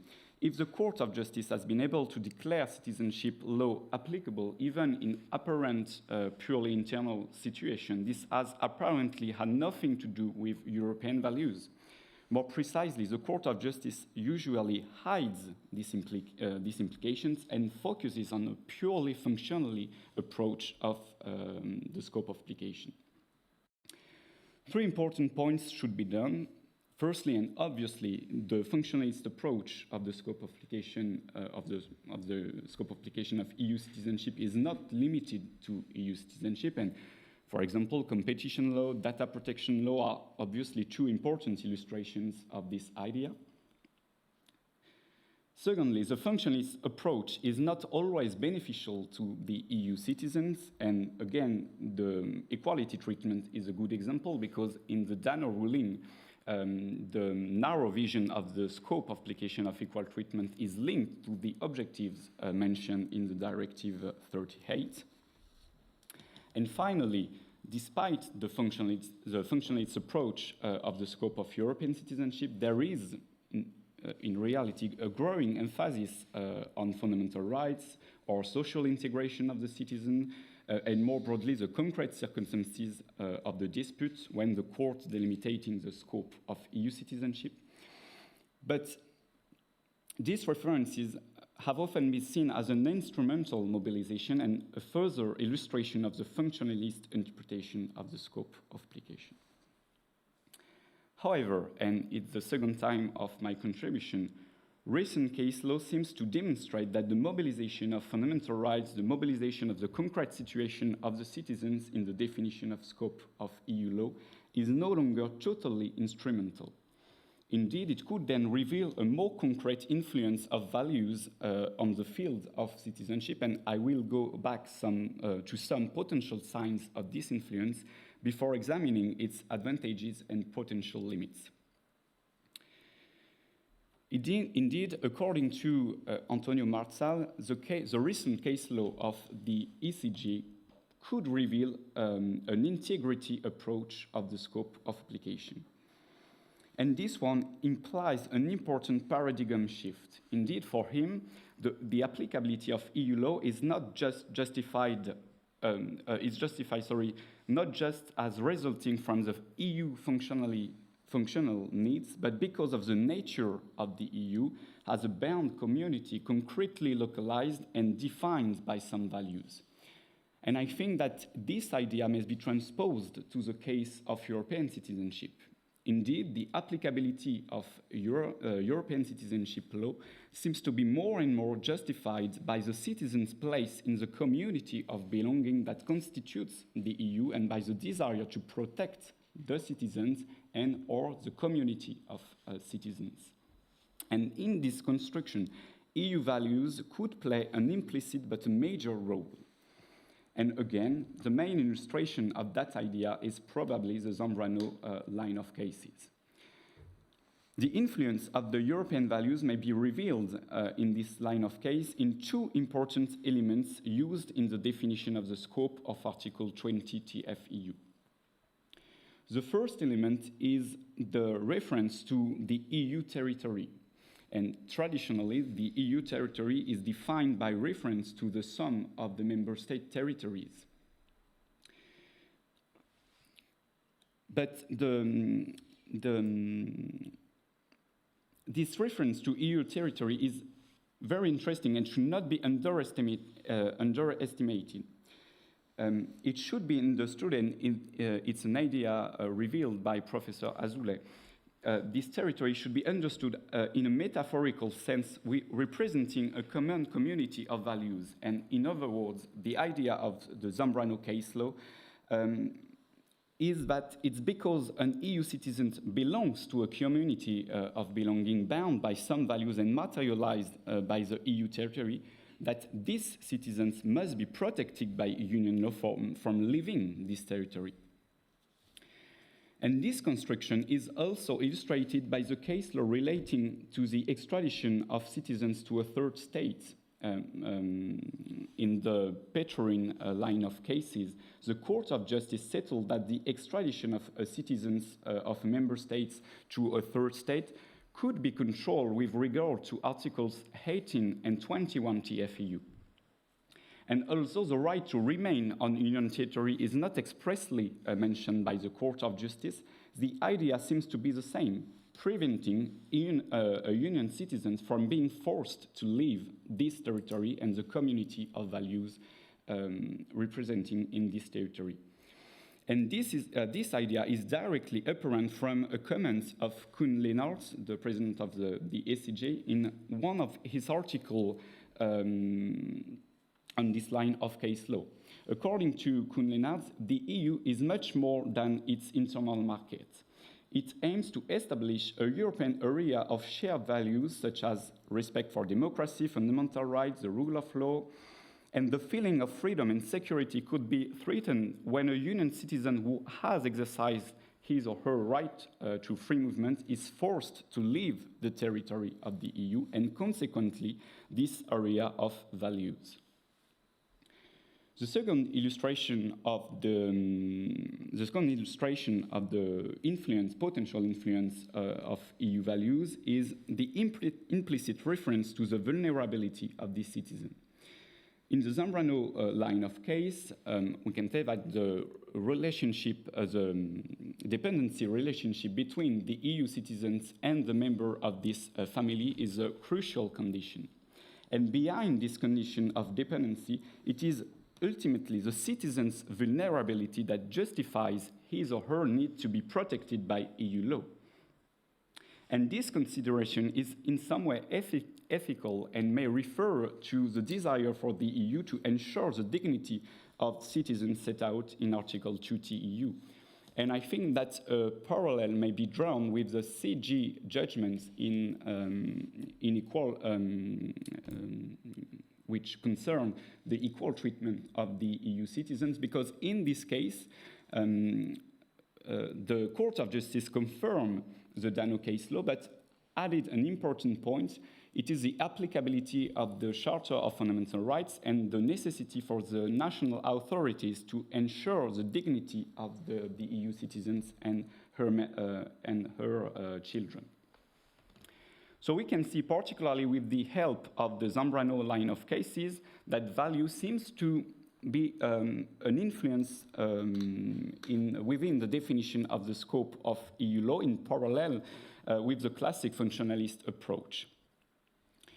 The applicability of EU citizenship seems to be justified not only to promote the effectiveness of the status and the objectives of EU law, but more and more by the desire to protect the citizens and to protect the collectivity, the community of EU citizens. To conclude this presentation, I would like to examine some potentialities of this potential new approach, but also some drawbacks. This will not be finished reflections, but rather ideas that deserve to be extended. In my mind, two main advantages may be mentioned. First, the potential new vision of the scope of EU citizenship contributes to its autonomy regarding national law and regarding European market law. Indeed, if the statute is originally linked to the possession of a member state nationality and to the exercise of the freedom of movement, the influence of values permits to illustrate the autonomous existence of the statute, acting beyond the nationality and independently of the mobility. In this way, it would be possible to minimize the impact of nationality and mobility, and thus the mediatization of the scope of application of EU law via the member state law and via the influence of market law. The second main advantage is that this new vision reinforces the unity of the scope of EU citizenship. Indeed, the functionalist approach of the scope of EU citizenship contributes to splintering the field of application of citizenship into a multitude of cases and into a case law which is characterized by a very casuistic jurisprudence that can be explained by the diffuse and evolving nature of the objectives linked to the establishment of a European citizenship. On the contrary, the integrity approach is more abstract and makes it possible to give to this individualist case law a more holistic and coherent perspective linked to the necessity to protect and promote the European values. But I think that there are also two major drawbacks. And the first one has already been evoked by Professor Marti in her introduction this morning. The first major drawback is linked to the values itself listed in Article 2 TEU. These values are both universal and relative. Universal because they are protected and recognized not just by the EU, but by many, many countries, and particularly Western countries, and relative because they are contested within the EU by more and more member states and more, I think, EU citizens. So this constatation challenged the idea that the EU values could delimit a community of belonging and delimited the insiders and the outsiders of this community. Secondly, while the prospect of associating values and scope of EU citizenship certainly improves the protection of EU citizens offered by EU law, this protection remains exceptional. This protection concerns only some vulnerable EU citizens and offers them only a minimal protection. So this last idea, and I will conclude with this idea. This idea could challenge the idea of a construction of a fundamental status, because the added value of this statute is finally a minimal protection offered to certain vulnerable citizens only. Thank you for your attention.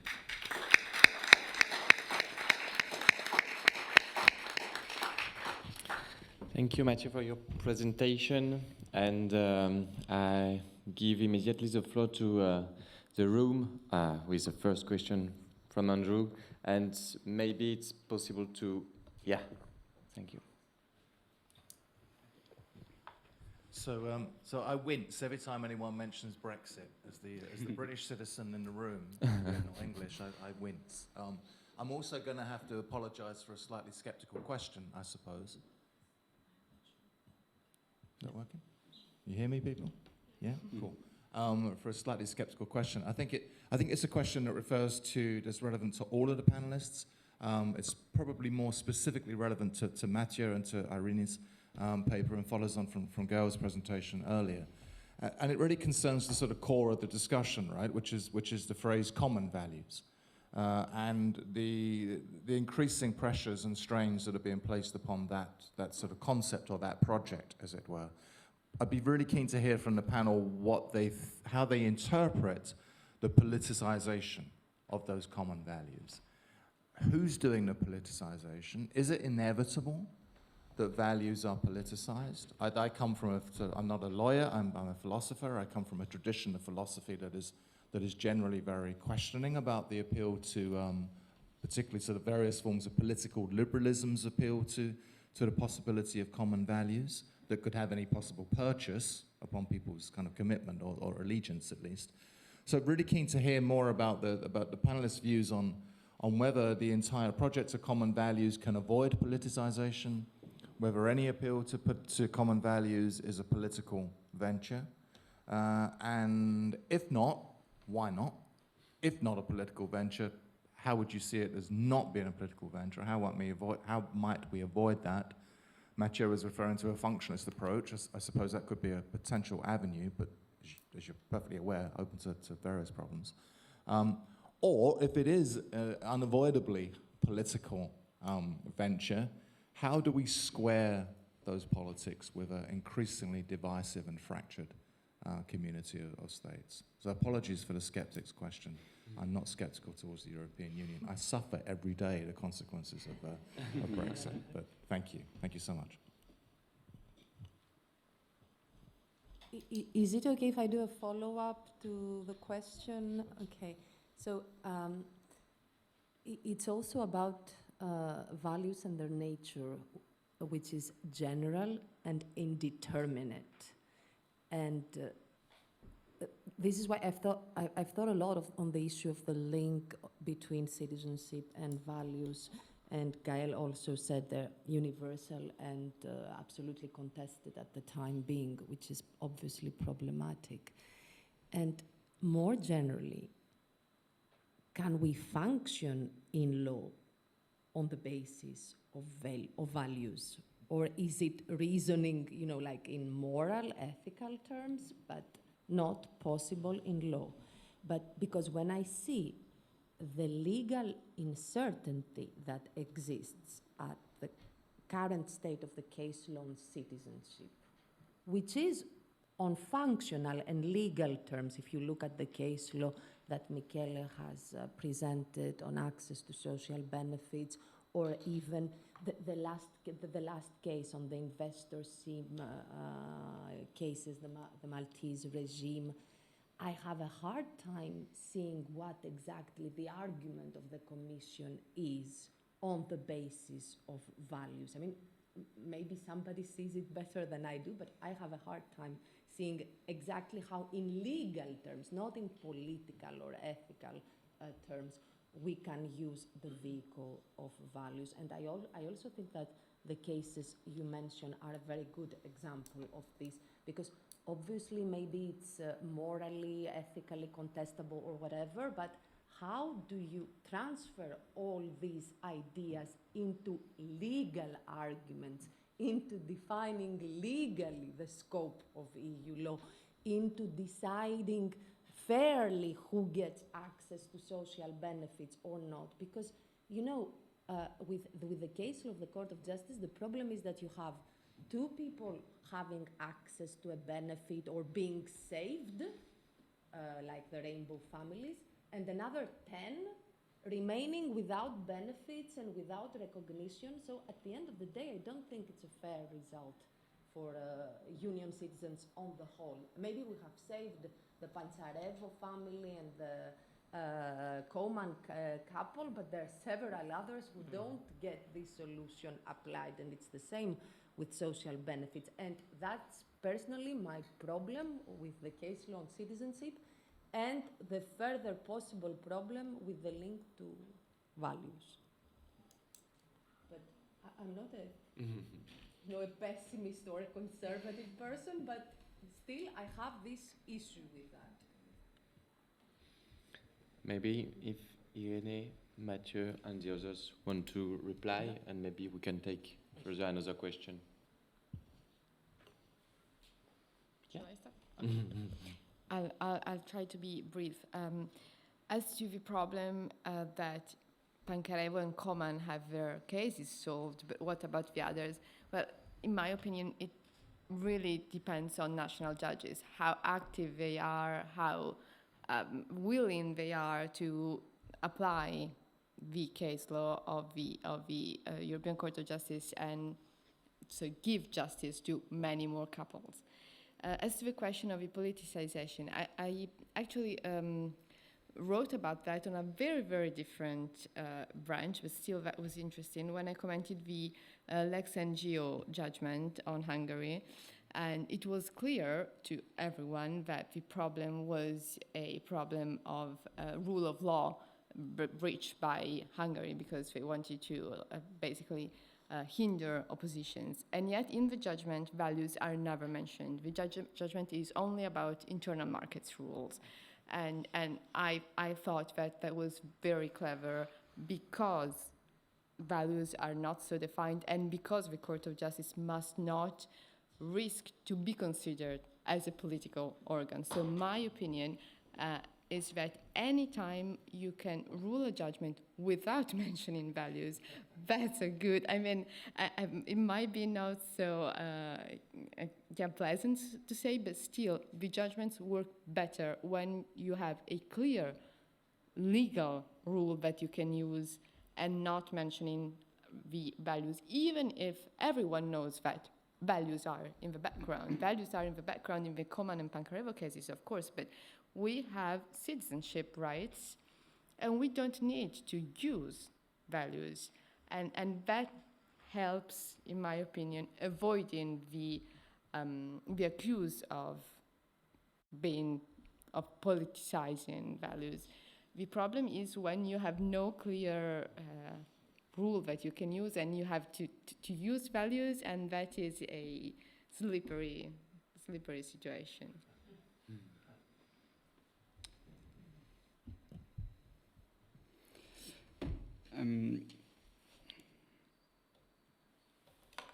I think that the potential influence of the values on the scope, on the definition of the scope of EU citizenship, the only and the main advantage of this new approach, potential new approach, is to give to the case law a more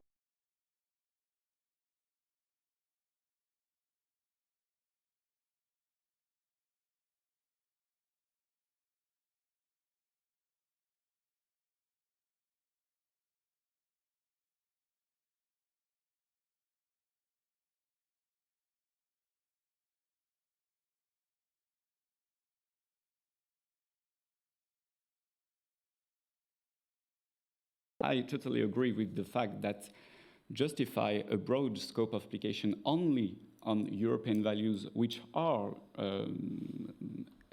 linked to ethical considerations, which are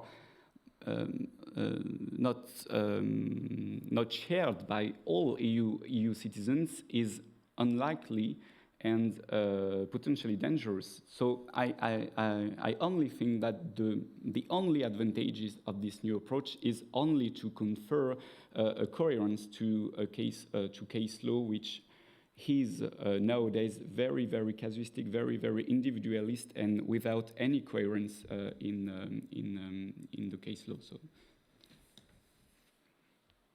Yeah, I agree with your skeptical remarks too.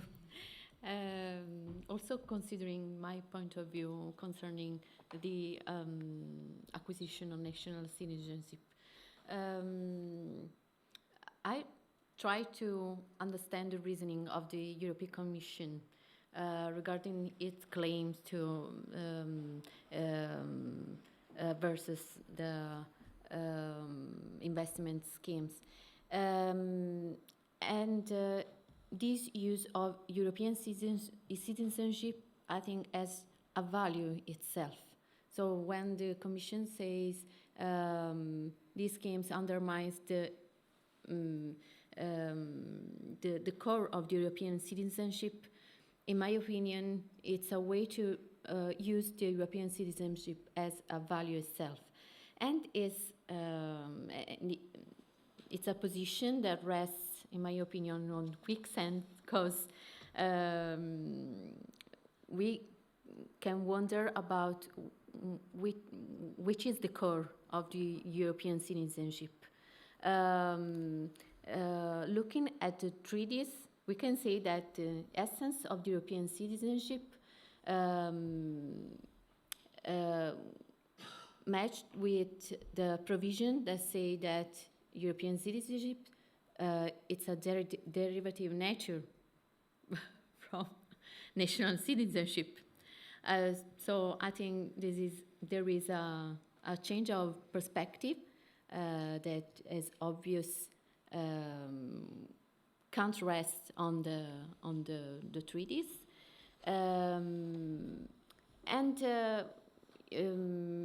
you talk about the moral vision. And we can wonder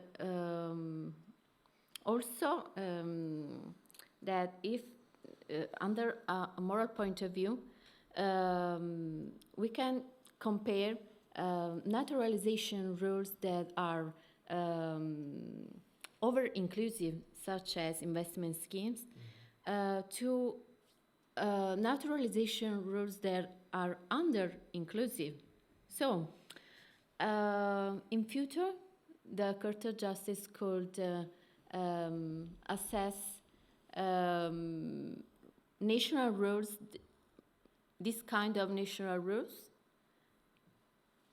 So this could be an interesting perspective. I mean, well, I totally agree with both of you. But I'm not skeptical because I'm very. You did wince when Rosanna said moral just then. So I'm very EU enthusiastic.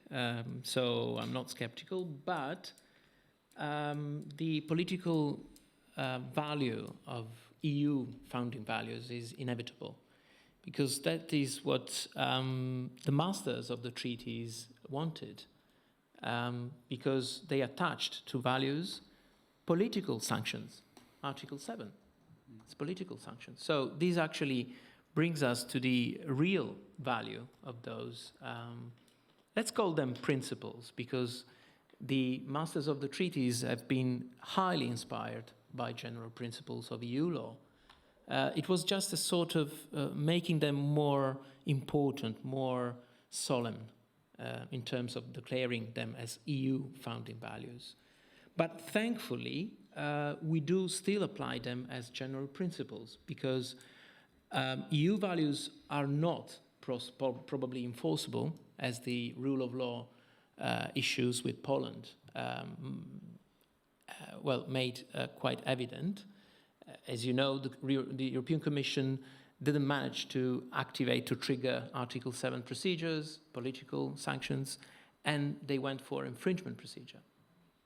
An infringement case before the court, but it was construed together with Article 19 of the TEU, so the role of national judges and then their independence. So you need to attach values to a cogent legal rule, as you were actually suspecting, because values are not enforceable in themselves. They need something else.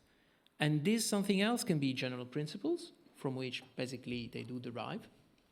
And this applies also to equality. Well, apart from the very first two sentences where I made reference to Article 2, then I went to Article 18, thankfully, for citizens. Well, the result is not really great for the access to social assistance benefits, but still, nevertheless, there the problem is Directive 38, that as it is now, doesn't allow for such room of maneuvering for getting a wider interpretation and a full application of the general principle of equal treatment. But of course, values are political, and that is the aim of the master of the treaty, and we have to stick with that. So, thank you, Jeremy. Maybe. Thank you, Professor Heyman from this very same university, Lyon 3. Thanks to all the contributors first, because I was thrilled by these insightful presentations, and also by the time management, because I believe that's my first colloquium where the presentations were over before the time, so that's quite impressive. It's because I scare them. Yes, of course, the chair was... All those muscles. The chair was That's wonderful. very impressive. But the panel was also very impressive. As a follow-up to what has been said, I was struck by the fact that you mostly talked about rights more than values. And I believe that that's the tricky part of this very symposium today. What values are we talking about, and what connection EU law can make to these, with these values? Because it's really hard actually to conceive what values we're talking about, and also what legal consequences can we draw from these values. And talking about rights, and I'm sorry, but for the first two, but my question is to be addressed to the next two presentators. You were talking about rights, social rights, either economic rights, whatever, but I believe that in the case though that you mentioned, the rights, or what was behind the right, is fundamental rights, but the ECJ case though does not refer too much to these fundamental rights, to the Charter. Take Zambrano, take Lunas, take whatever cases you mentioned. It seems that there is always something with the ECJ that fundamental rights is not about citizenship. Go with ECHR, go with European Court of Human Rights. And so my question was, what can we say about this? Do we share the same values? Are we still under the Bosphorus case though? Is we still some kind of a hindrance to perceive real European values, even with the Charter?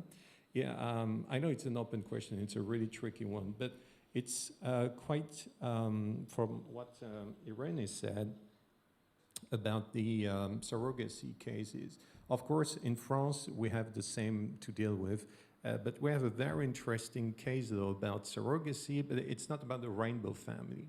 It's the Menson case, very famous.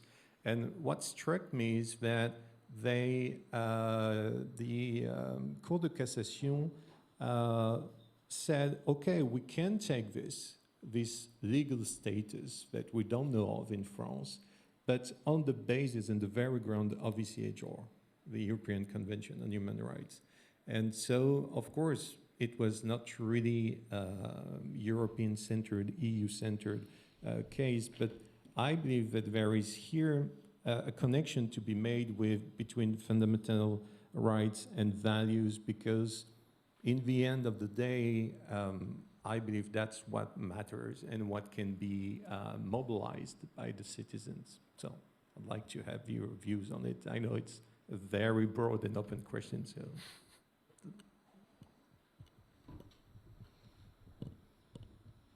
So, Iene, maybe? Tricky question, yeah. So fundamental rights appear in Pancarevo. Pancarevo mentions non-discrimination and the Convention on the Rights of a Child. Still, I agree, we're not the core of the judgment, but again, this is a technique that I personally find it looks good to me that more technical rules are recalled and fundamental rights are used just like the extrema ratio. They're the background of a case and they become the core of a case only when I have no other solutions. What can I add? Still, if I find it good that they mention them, so that you always have in mind that we are referring to something like higher that justifies all the solutions that come later through the legal rules. So this is an approach that I find comforting, but I don't know. I will leave the floor. Please help me. Be brave. On the question of fundamental rights, I totally agree with the fact that the fundamental rights were ignored originally by the ECJ, and particularly in the Zambrano case. But I think that nowadays the case law is evolving, and we can see particularly with the Chavez-Vilches case that the Article 7 is the key element of the assessment of the relationship of the relation of dependency. Maybe it's purely instrumental, and I think it's mainly an instrumental approach of the fundamental rights. But there is nowadays a growing emphasis on the fundamental rights, and in the Lunes case, it's the same idea. We have the emphasis to the normal life of the EU citizens in the Command 2. It's quite different, but in the DY case, there is an emphasis to the social integration of the EU citizens. So I think that the case law is evolving nowadays, but it's true that it's probably an instrumental vision of these rights, and it's not necessarily linked to the desire to protect European values, the situation of the EU citizens, but I think it's interesting to see this evolution. Thank you. I believe there's a path that makes values I believe I fully agree with your answers, and I believe there's now some kind of a path, but my question is, can we connect fundamental rights to common values, or EU or fundamental rights, common values, obviously, but are they the only common values? And dealing with citizenship, I see it, I have difficulty in finding more than these fundamental rights to explain from a common values viewpoint the citizenship case, though. That was my point in the first place. Sorry about the length. Okay, maybe you want to add something? Yeah. Well, I've seen you made an equation like values, fundamental rights, citizenship.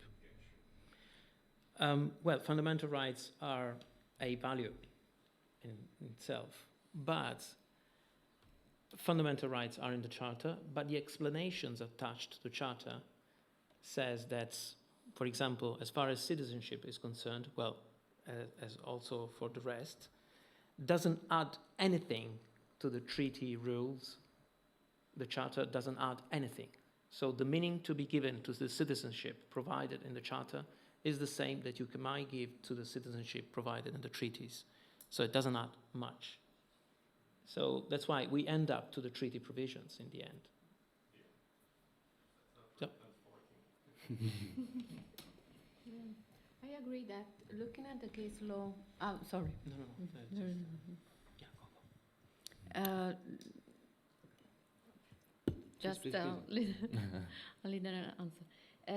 Looking at the case law of the Court of Justice of the European Union, in my opinion, the Court of Justice avoided to reconnect fundamental rights to European Union citizenship.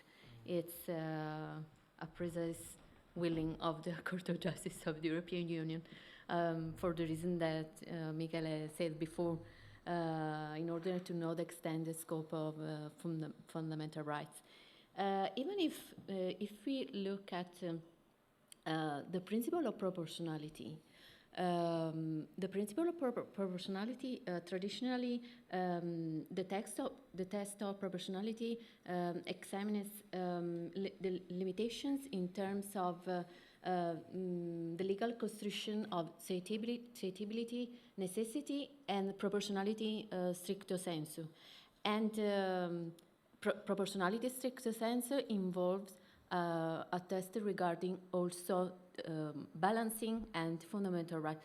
So I think this it's a way to reconnect European citizenship to fundamental right.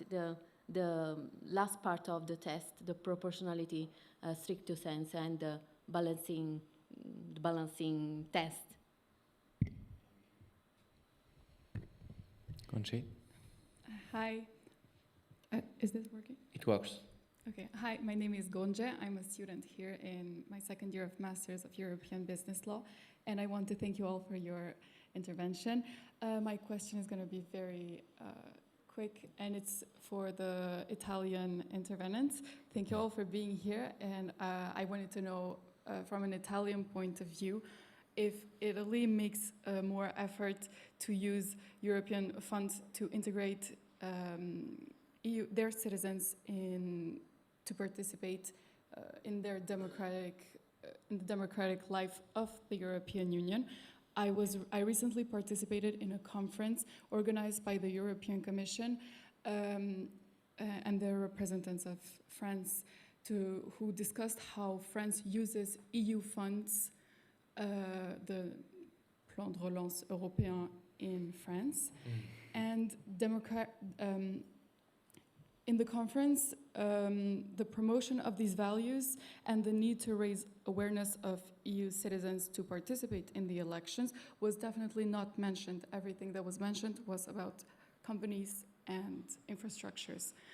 And it seems that this very important topic to promote EU common values through citizenship is only discussed by the judicial system and not the political actors. Who can clearly use these European financial support to promote them. So I wanted to know if Italy does this any differently to integrate the citizens to participate in this European legislative process. So who's going to vote for it? It's a tricky and difficult question because we are not politicians, we just professors, but we try to to give an answer to your question. But probably your impression is given to the fact that Italy has also received a lot of structural funds that are funds directed to support infrastructures and the growth of Italy, such as other states. So probably this is the reason at the base of your perception. To be honest, I know the tools to I can give you a framework of all the way we spend our funds. It just I don't know if Gaëlle. Well, to be honest, I'm not aware of practical initiatives where EU funds are spent for these purposes, like sort of increasing democratic participation of Italian people. The only tools I know are always related to the, for example, Europe Direct antennas, European Documentation Center. We do have in our universities, we try in the approach to European elections, we try to organize events which are related to the democratic principles and to make them aware. But apart from us as academics, I don't see any other public authority making the same, apart from the electoral campaign for the MEPs that wanted to be elected. But that, of course, is out of your question, I suppose. Yeah, I mean, I'm not aware of specific initiatives apart from ours as purely... University level, yeah, at university level, we do. We have a third mission, which is also to make confrontation with the general public, and we try to do. I have personally, I agree with all that has been said. I have a personal feeling that Italian politicians still feel that the real goal is to be an important Italian politician. I mean, there's not the feeling that being in the European Parliament, for example, is something so extraordinary. It's like for Italian politicians, that's really my view, European Parliament is the plan B if they don't become parliament members in Italy. And so they are not so political, broadly intended, is, in my view, not so interested in conveying the importance of being politically active at a European level. For example, I don't think people in Italy know who are the Italian judges at the Court of Justice, who is Advocate General, who are the European Parliament members. So there's not so much conscience and there's not so much interest in raising that conscience. That is my... Academics try to do it, but I think we're just like working in a lonely island. So that's my sad point of view. Thank you very much. May I give I would have said maybe one last question, but Gaëlle is making me sign. Cut it all. But one. Okay, I'll be short. I'll try. I think you all touched on questions of competence. And I believe that when it comes to fundamental rights, it's been a constant fear from member states. It's been repeated in the Charter, in the treaties, that fundamental rights ought not to extend the EU's competence. And when we assess values and citizenship, I believe that precisely the values that are at stake when we talk about citizenships are values that are still precisely relevant to member states' own competence. And I wonder if that's not a major shortcoming. You also mentioned, Professor, political sanctions and Article 7.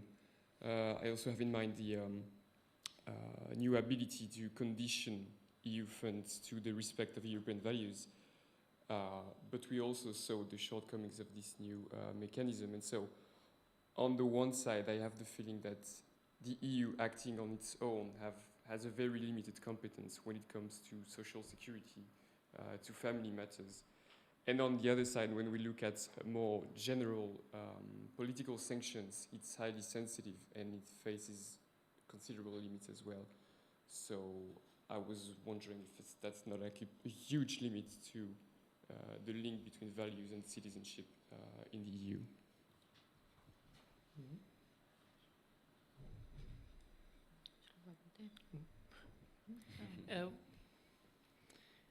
Well, yes, it is. Of course, can be a limit. Well, you mentioned, of course, Article 7, the reference to Article 7 and to the new conditionality regulation with regard to funds. Well, there, I think what it didn't work was the, let's say, the timing, because that regulation arrived too little too late, because it arrived and then there was the application to the court by Poland and Hungary, and it slowed down the process when actually the Commission did already send some of the funds to Poland. So actually, the judgment was for the non-breach, for the legitimacy of the regulations, but then was pretty useless. But in general terms, for the future, it might work, and that might be an example for applicable to structural funds. As for example, well, Germany is always keen on that. Well, at least the Merkel's Germany was keen on expanding the conditionality also to structural funds. Well, yes, of course, it's conditioning that definitely that process. Because at the end of the day, I think we should not forget that member states are in the driving seat. So what the Commission is doing is just to implement what member states are deciding. So that is the true that is the truth of our integration process, and we cannot do much apart from, as you rightly suggest, to make more people more sensible to the EU and the democratic process. But you know, we are on our own for that, but we struggle really every day. So.